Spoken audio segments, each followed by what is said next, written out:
And I believe we are live on YouTube and Facebook. Hi, everyone. Come on in. We're just going to be discussing Zoom tips for ministries, businesses, the classroom. And I want you to feel free to ask your questions, be honest, make comments, and interact with us. But we're going to go ahead and start. Out of respect for your time and everyone who is here in the Zoom classroom. If you'd like to come on over into the Zoom classroom, please do. You are free to come on over.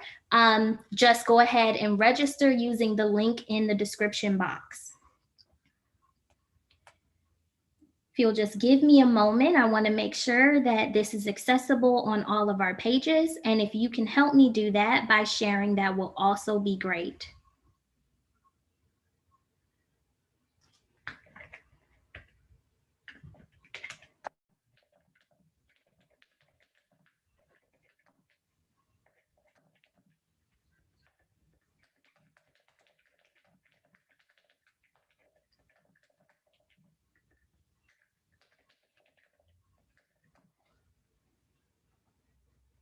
Okay.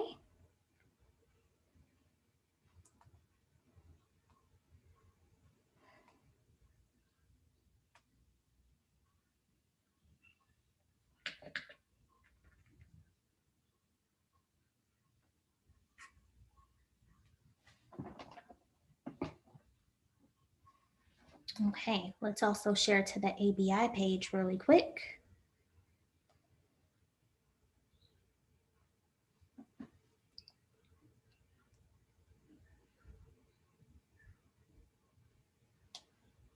And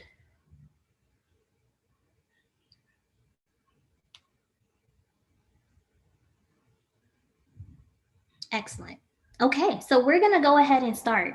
And as mentioned, feel free to go ahead and comment, to ask your questions. We're going to start off with just some brief overview as usual. I wanna ask you, what is Zoom? Do you all know what Zoom is? And have you used it before? So if those in the classroom would mind letting me know if you've ever actually used Zoom, and not just come in as a participant, but as a member of a panel or as an instructor, a leader of a session in any way, shape, or form. And feel free to use the chat. Oh, I see.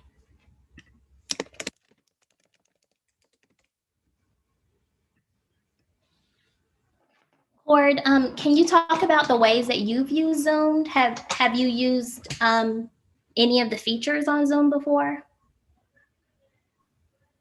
Yes, I have. So, I use Zoom pretty frequently, every day, in a lot of different contexts. I do consulting, and so I use Zoom for all of my consulting sessions, for all of my team meetings, all of those kinds of sessions, and also for ministry purposes. So, I preach a couple of times online through Zoom. And it seems like everything is running through Zoom now, so I think it's really relevant to use. I know that some of the advanced features that I've just started stepping into, learning how to use and things of that nature. Um, Breakout sessions, all that good stuff. So there's a lot to learn. There's a lot to know and a lot to learn. So Yeah. So Zoom is a streaming service. Essentially, it's not quite a streaming service like Netflix or Hulu or anything of that nature. It is more so like a meeting streaming service. So what it allows you to do is actually have meetings in real time. And you can have these meetings with a ton of people for an extended period of time. You can do tons with it. I've used it primarily for teaching, but I also have my board meetings through Zoom. I've also had consulting sessions and coaching sessions through Zoom. So there's a lot of functionality here in Zoom that can help ministries maintain their relevance in this time.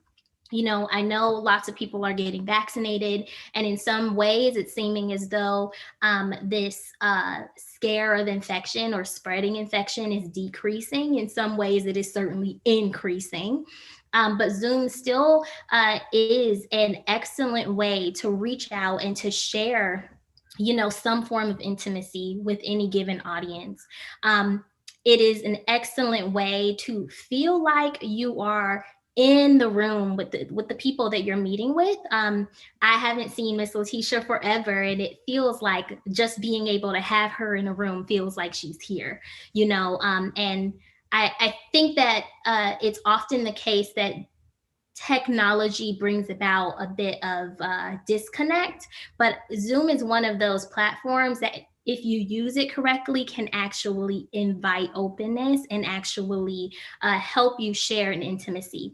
So I want to talk more so about how we can use this service for ministries itself.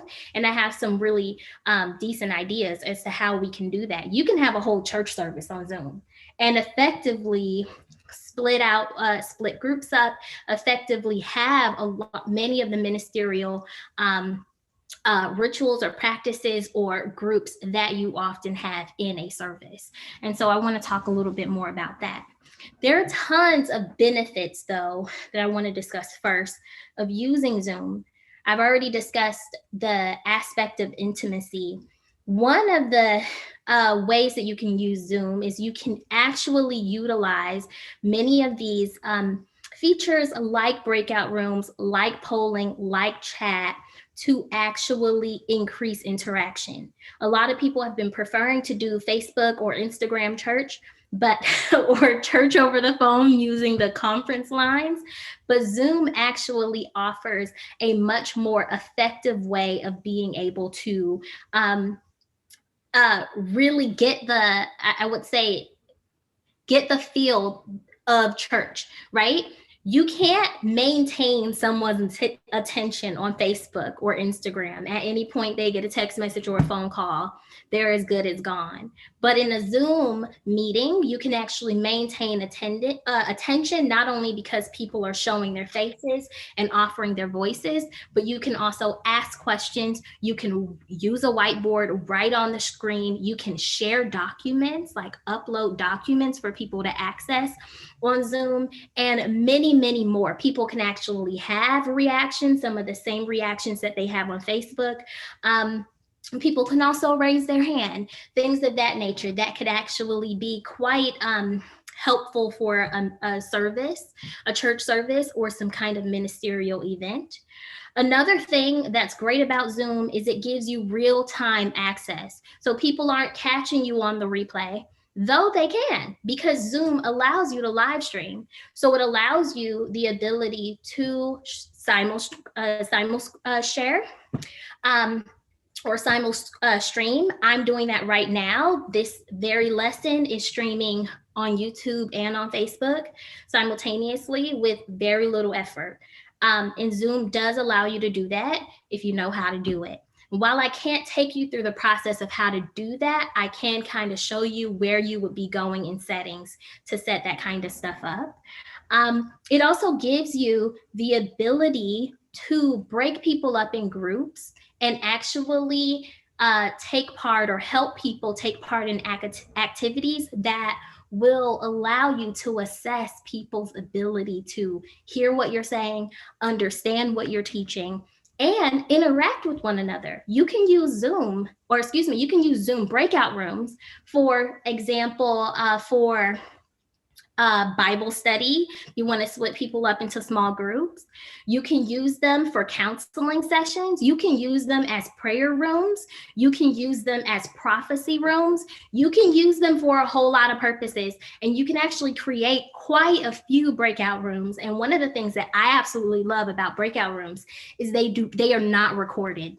So there is already this added intimacy that is already at work in the ability to place people in these little small intimate rooms. I often use them when I teach my class at FSU, and I get students talking to each other in these rooms, versus when they're in a larger session, they're less prone to saying certain things. So they've been very, very effective for my purposes. So I want to go through some of what you'll find here in Zoom.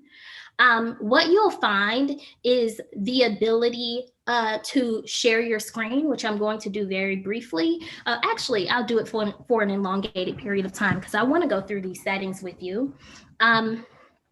But the screen share is always in green, and it allows you to not only share your screen, but it allows you to give people the opportunity, participants, to share their screen if you like.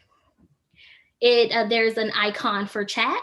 You can actually enable or disable these functions. So if you have a church service or you're having a business meeting or you're in a classroom of some type and you do not want people to be able to send messages to the whole group, or you do not want people to be able to send messages, even personal messages to themselves, to one another, you can actually disable that feature, which can be something that's quite effective if you want to maintain attention.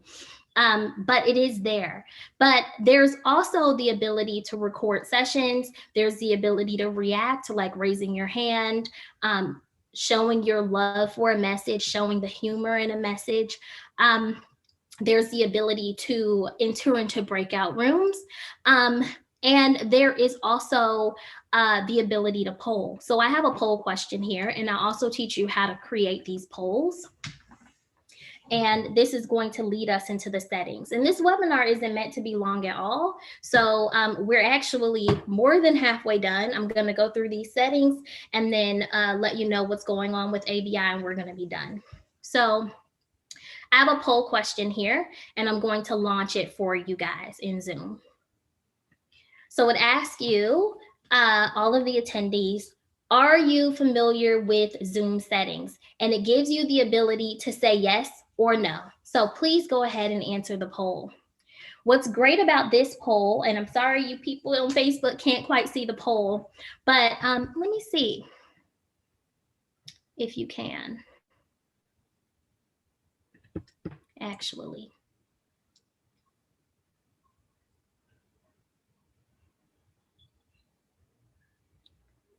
I know there's a little bit of a lag here on Facebook and YouTube. No, I don't think you guys are going to be able to see this. Okay. So one of the great parts about being able to have a poll in Zoom is it gives you the ability to actually assess the room. It gives you the ability to maintain interaction with your attendees. And the polls don't just come with yes or no answers. You can have multiple choice questions. You can have short answers.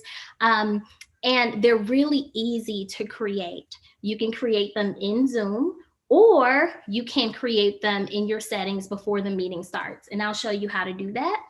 One of the things that I love about these polls as well is they could be anonymous, or you could have them be polls where people actually reveal who they are, which is really great as well. And you can actually show the results to the rest of the attendees. I'm going to share my results with you guys who are in the meeting now. And you should be able to see the results. So we have some people who are familiar with Zoom sessions, and then we have some people who are not. I have another question here. This is actually a sample question, a question that you can actually ask if you were having some form of a church service. So I'm going to launch that poll. And for those of you who are on Facebook or YouTube, this sample question actually reads, do you desire to be sent to our virtual prayer and or prophecy room? And it allows people to answer yes or no, but it is not an anonymous poll. So that allows you to determine who wants to be sent over into a private breakout room for prayer or for prophecy, or any type of presbytery or whatnot. And you can actually channel those people out of your larger service into smaller, more intimate rooms. This is just one way that you could use Zoom. And in my opinion, Zoom is a more effective way to actually have a church service, or to actually have things like a Bible study, especially if you want interaction. It is a very effective way, and it really does allow you the feel, or it allows you to feel like you're able to touch the people in front of you, which I know a lot of people are actually missing in ministry today. So I want to go ahead and teach you how to do this stuff. And so I'm going to share my screen.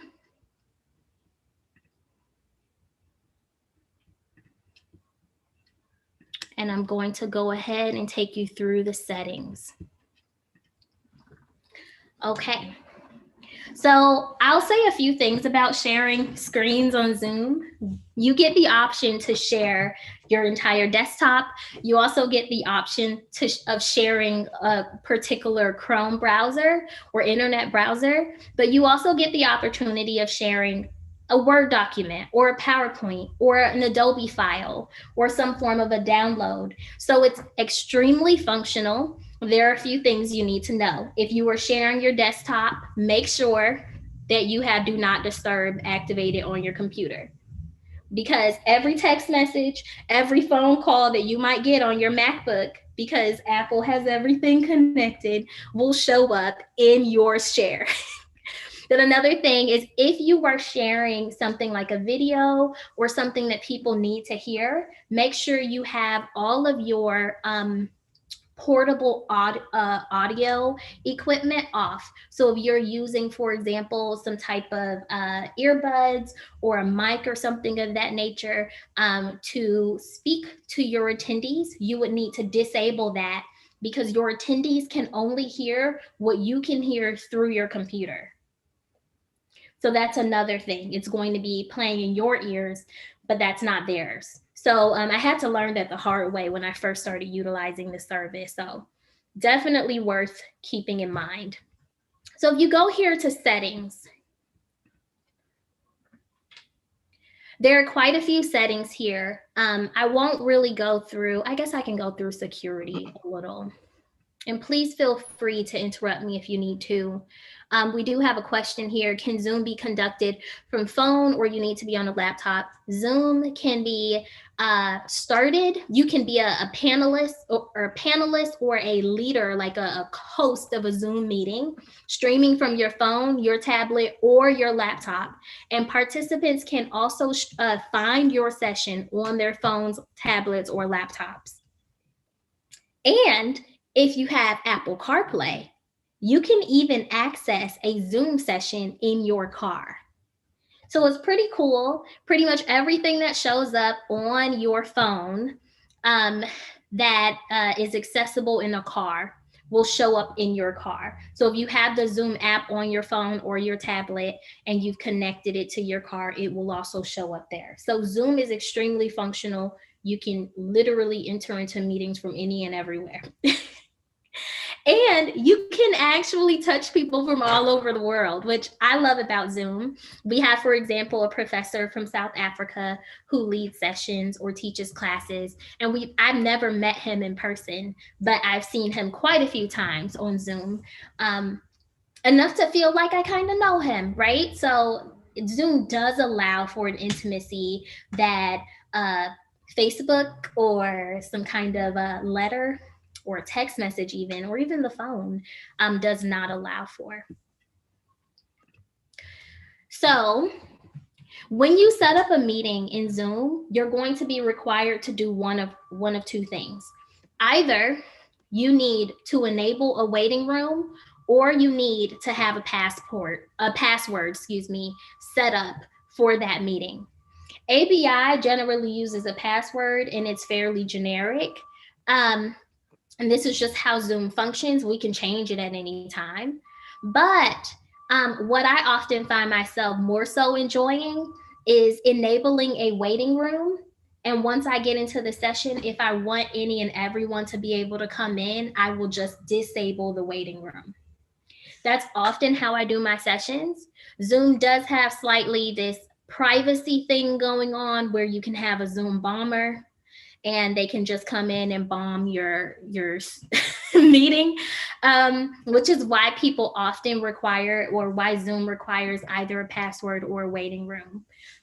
But you can disable a waiting room. And in my opinion, that's often the thing that works best if it is something like a service, right? Because you want people to be able to come in freely without you having to, let them in, let any and everyone in as you see their name populate. But if it is a private meeting, having a password or having a waiting room totally works.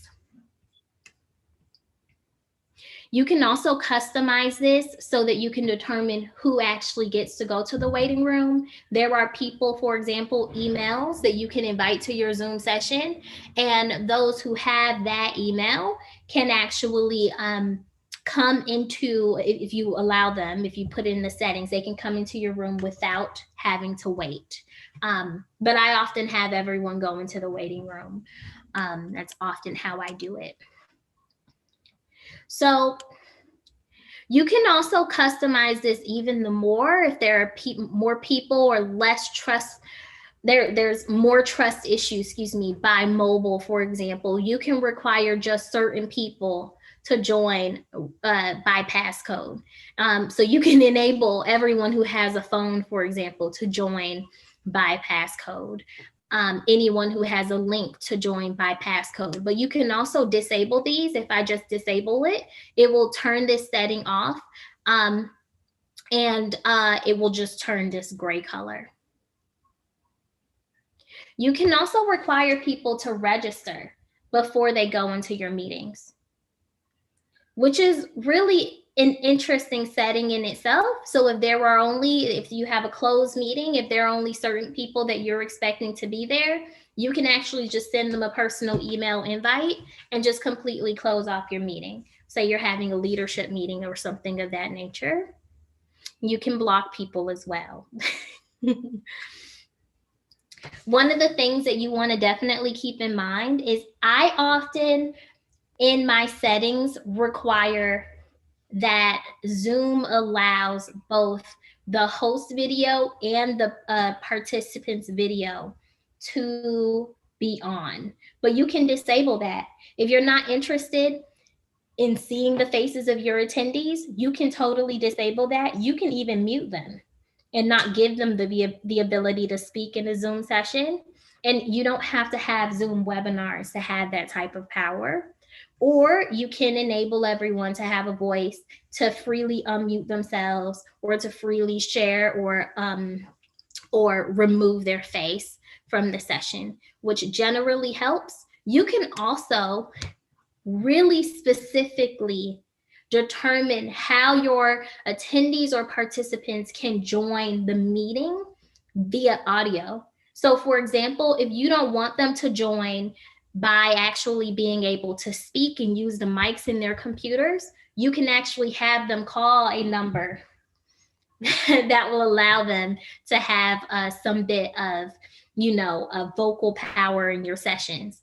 This is an excellent tool to use if you're trying to minimize communication, so that there will be certain people who know this number, who have this number, or who is going to actually actively utilize, the effort to call on their phones to have a voice.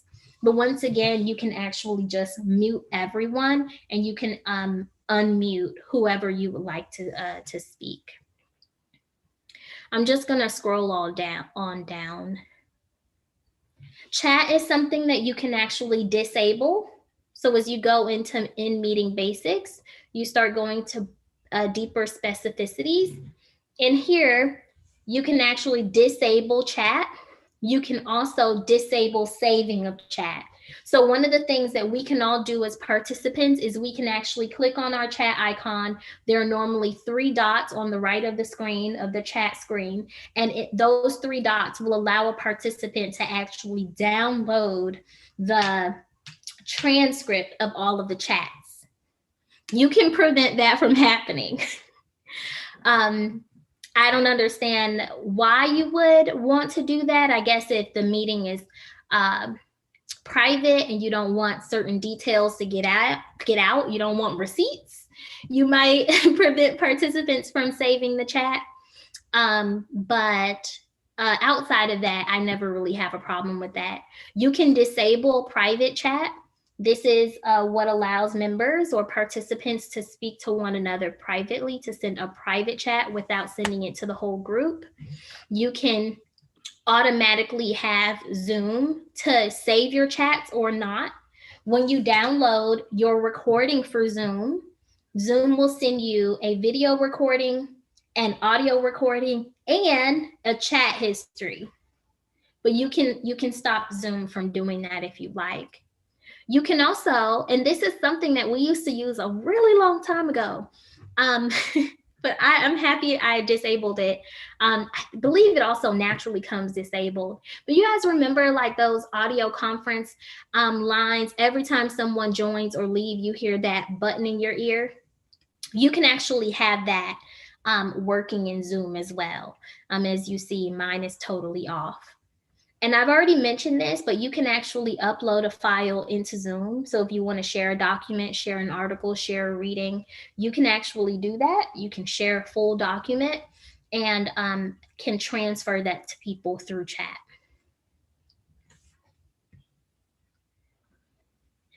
So you can enable or disable meeting polls. These are the people in the room were able to actually answer a question in the session. You can disable that, not allowing that type of questioning and answering happening via a poll. But you can also restrict who can screen share. And you can see that right here in settings. And it's really important. I think often you go into settings, it's like reading an instructions manual for a remote. It's super boring, but it's really important that you understand what you're doing, because it's in the settings that allows that restricts or permits your ability to do things like live streaming, like annotation, like screen sharing. And if all these settings are cut off on the settings of your Zoom, you will not have the ability to do that. Your attendees will not have they wouldn't have access to certain icons in the Zoom session. And if you understand what's going on in settings, you can easily change that. And these changes are pretty right away. So you don't have to change the settings and then shut down the Zoom, which is also equally great.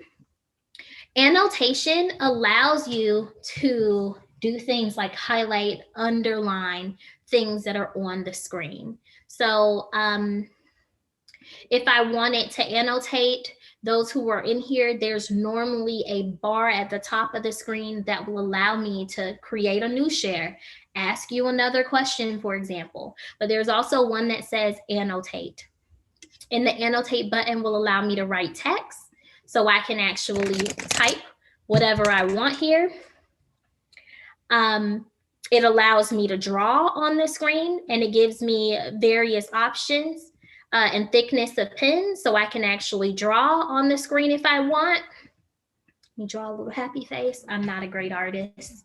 It will allow you to stamp something, so you can actually heart things on the screen. It will allow you to spotlight certain things, but you can also erase all of this if you like.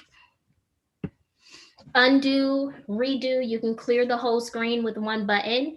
And another thing I love about it is you can click on the mouse key and then everyone will have the ability to see where your mouse is, right? Which is really great skill, or a really great capability if you are in a classroom, if you are in Bible study, if you are wanting to point to a Bible, right? I can share a biblical text on my screen and I can highlight text that I want to emphasize on the screen for people to see. If I was teaching a class in using some kind of, I don't know, some kind of hyper focus on a particular word. Let's go to Hosea 4, for example, and I'll just add a new share. If I wanted you guys to focus in on one particular word, looking for a really good verse, Hosea 4 has tons of them. If I wanted, for example, to go over the word whoredom, right? I can actually use my mouse or use my highlighter or my stamp or my pencil to actually highlight the term that I want us to focus on, to highlight or box in the Hebrew here, and to create emphasis on where you're going to click on to find more information about this Hebrew word meaning whoredoms. It comes from the Hebrew zanah. So if I wanted to go through a lesson of how to do a word study, or go through a lesson and help people understand how I get the information that I'm getting, I can certainly do that. And I can also very much click on the screen and send you where I will be going here. Clear the screen and start all over, right? So there's a lot of functionality here on Zoom. It's a great resource for anything educational. And I often think that one of the ways that we falter as the body of Christ, as people who lead or who attend or who in some ways have heavy roles in churches, is we kind of push out some of the educational aspects, and requirements of the church. And Zoom acts as a great way to do that. Bible study, for example, becomes a huge sermon instead of actually being, this is how I got my answer, right? Or this is how I explore the text. And Zoom will allow you to actually share with your people, with your parishioners, how you actually study. Let me go ahead and stop this share. Actually, let's go back into settings. So another thing that Zoom will do is prompt, it will create a whiteboard for you. So if I wanted to write on a board, almost like I would a chalkboard or a dry erase board, Zoom will create a space for me to share a whiteboard and write on it as if I am a teacher in a classroom. So you can actually have that capability on Zoom. One of the things that I often find myself doing when I'm teaching a language course for ABI is I often utilize my iPad, my handy dandy iPad, and I have an Apple Pencil. And so I will enter into my Zoom session on my computer for sharing capabilities, and because I like the largeness of the screen. And then I will also enter into my Zoom session utilizing my iPad, and I will give my iPad the ability to annotate so that I can utilize my Apple Pencil to write on the screen whatever I'm trying to communicate in Hebrew or Greek. It acts as a really great resource in that case. I don't have to struggle with writing with my mouse or my pad here on the MacBook. I can just pull out some kind of a stylus or tool and utilize my iPad for that purpose. I found it very, very easy to work that way, and Zoom has been great for that. And it's not just Zoom, you guys. Zoom is just one service that allows you to do this thing, but there's also GoToMeeting, there's also Cisco, and they all pretty much work the same.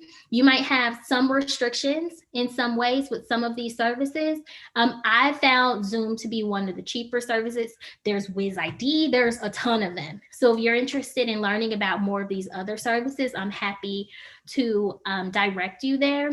But really, these other services, in my opinion, compared to Zoom, the questions you would want to ask is not just what the service can do, because most of them will perform the same actions or give you the same ability.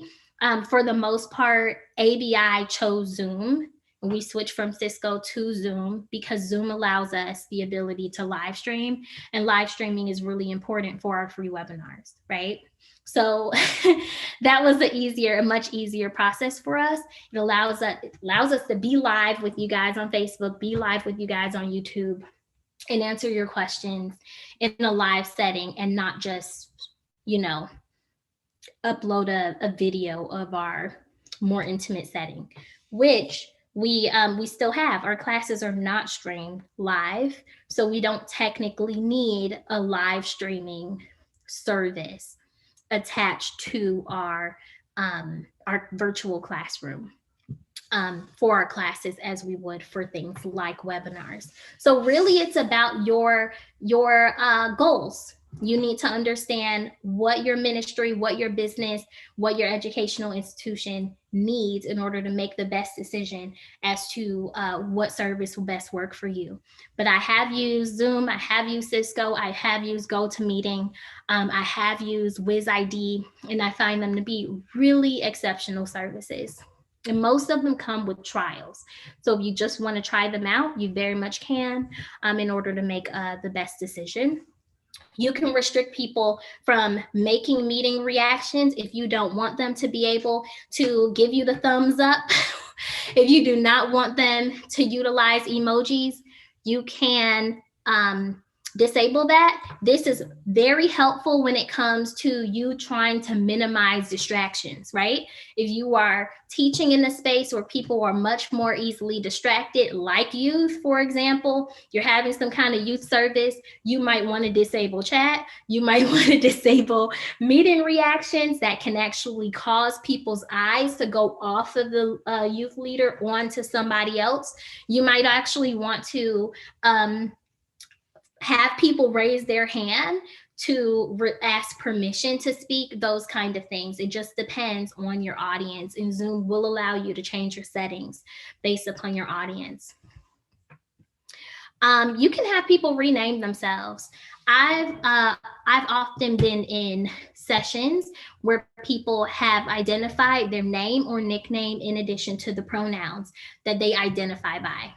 So they might say, hi, my name is Latoya. They might say Latoya L, she, her, hers, right? So that you understand how to address Latoya. And those are very important identifiers in many spaces. So if you'd like to have that capability, you'd like people to have that capability, you can certainly do that. I've already discussed how you can utilize breakout rooms. I highly recommend always having this setting on. You never know when you're going to want to have a personal meeting with someone. And one thing that's really great about a breakout room is you can very easily be talking to a larger group of people, let someone into your, private room and meet with them there when you are done with your meeting. And I've already mentioned this, breakout rooms can be excellent sources for ministries as we go digital. They can be prayer rooms. They can be meeting rooms for auxiliaries. They could be prophecy rooms. They could be healing rooms. You can actually send your youth to a breakout room for youth or children's church. There are many, many ways to use Zoom to actually have a functional service, and one that will be quite similar to the one that you actually have in person outside of the actual, reaching out and touching people, right? But Zoom can definitely do that for you. And I would really recommend that breakout rooms be something that you really emphasize in any of your meetings, on whether you use Zoom, for example, for ministry or for business, that it be something that you heavily utilize. Even if it was a Bible study, you can have a larger lesson and then you can split people up into groups to hyper focus on a particular text. You can bring those people back into the larger group to discuss their thoughts. Another thing you can do is you can send out a worksheet over Zoom, and you can have people focus on that worksheet in breakout rooms and then come together and answer questions in the larger setting based upon what they figured out in their breakout rooms. Great source. Most people know about virtual backgrounds. You can change your background in Zoom. You can allow people to utilize virtual backgrounds, or you can restrict them. Sometimes they're a distraction. So it really just depends on what the purpose of the meeting is. I think The only setting that I want to go over now is the live streaming setting. A lot of people struggle with being able to live stream on Zoom because they don't know that their live streaming, the setting itself is disabled. If it is not blue, it is disabled. So you want to make sure that not only do you enable live streaming if it's disabled, but that you let Zoom know the sources you would like to stream to. One thing that's important to know is Zoom will only stream to one service at a time.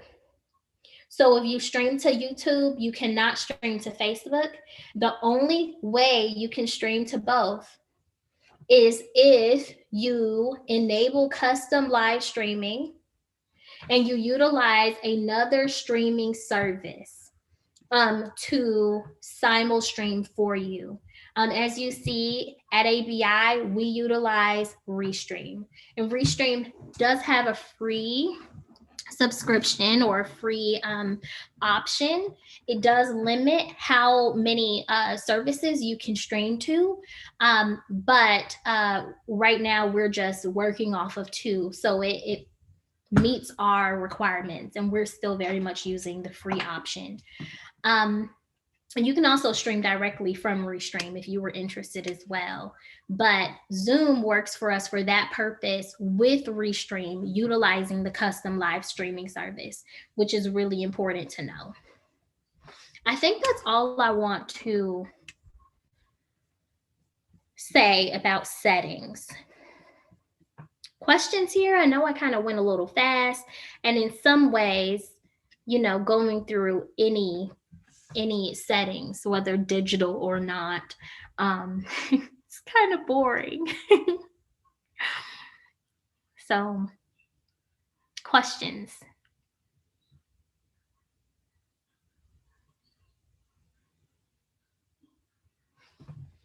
Questions about how to use Zoom, or ideas you want to run by me? I'm open to that as well.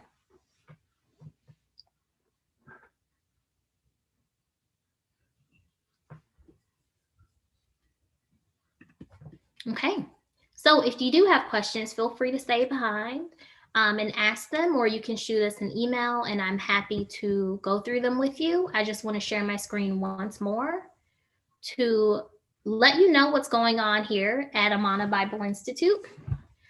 So if you just go to our website, amanobibleinstitute.net or .org, either works, you will see our homepage. And if you just scroll just slightly down under news, you will see some of the things that we have coming up. So we have free webinars for you guys, but we also have a free course, and we also have summer registration that's open. So I'll go through each of these really quickly for you. We have webinars outside of this Ministerial Relevance Matters webinar that we're having right now. We have one, for example, coming up on Saturday called Interpretive Prayer. This webinar starts at 9 a.m. this Saturday.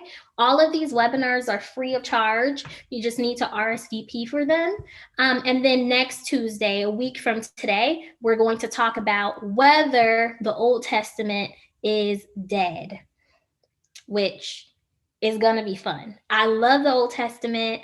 I love asking questions about it, asking and answering questions about its relevance, because it's often the case that we forget that much of Christian doctrine or theology comes from a received interpretation of Old Testament texts. So we can't quite leave them behind.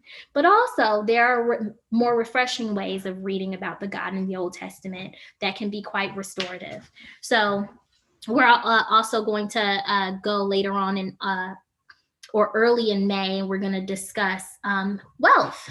So we're going to talk about wealth and ministry and whether there's a polemic there. And we have many other exciting webinars here that are here. All of our webinars for the spring and the summer are here for you to RSVP for free. You will get an email giving you the link for the webinar, but you'll also get a text 24 hours before the webinar reminding you that we're going to be here. We will try our best to stream all of our webinars live on Facebook and YouTube as well. Though registering or RSVPing gets you free access to the classroom, which in my opinion is the best way because you get to ask questions and make comments. You actually get to engage your instructors in the classroom. So we have a free class coming up. This class starts April 29th. So at the very end of this month, I'm teaching this class, and it's called Bible Language Tools Online Resources. It is a course that is going to teach you how to study your Bible using online resources like Blue Letter Bible, like Bible Hub, like Rhema Bible app. These very free resources that will allow you to strengthen your understanding of Bible through better interpretive practices and through better translation practices. Another thing that's great about this course is those who will take it will have the ability to purchase my Bible study manual, which is called #Bible Scholar B, and it's a great manual. I think so, at least, that actually gives you step-by-step instructions on how to utilize these resources, but also exposes you to other resources that you can go to find history, to find context, to find information on specific Bible names, Bible persons, interpretive methods, and things of that nature. So it is definitely a class that it's free and it's great to take. It's fun to take. I'm one of those teachers. I'm more interested in allowing students to drive the class or to have a role in driving the class. So we often hyper focus on those things that students are most interested in. So do take this class free of charge. It meets Thursdays at 7 for 1 hour, and it's just 4 weeks, so 4 sessions. We also have other spring or summer classes, and these classes will begin, like the first group will begin at the end of May, and you can see them here. The classes are as low as $70, but you can get them as low as $60 if you register for a certificate program or register for a grow plan. So I want to show you where you can do that. So if you just go under academics, you can actually see our grow plans. You can also see our certificate programs. And as you see here, you can actually pay as little as $44 a month and actually take Bible courses and receive a biblical study certificate, which requires 6 courses, one of which you're going to always get free of charge. And that will be the Bible Language Tools course. And the same with all of our other certificates, like our Christian Ministry certificate and our Bible Languages certificate. The Christian Ministry certificate will always allow you to take whatever you want, create your own program. And so if you are a church leader out there who is looking for a school that will educate your ordained leaders, or that will educate your parishioners, and you are looking to build out a specific track or program for them, reach out to us. We will certainly help you do that. We also have here the ability to gift your friends and family with a course, whether 4 weeks or 8 weeks. And the ability for those of you who are in third world countries to actually secure a discounted rate for us for your parishioners as well. So there's a lot here. Do go to our website. Do check us out. We got a lot going on. We're always going to have a lot going on, offering classes every single month. So we're going to maintain our relevance, and we're going to make sure that we are maintaining our accessibility to you. So feel free to reach out to us if you have any questions.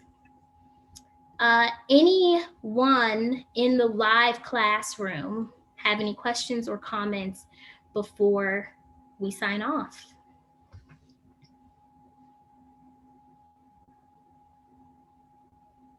Anyone on Facebook, questions, comments, or YouTube before we sign off?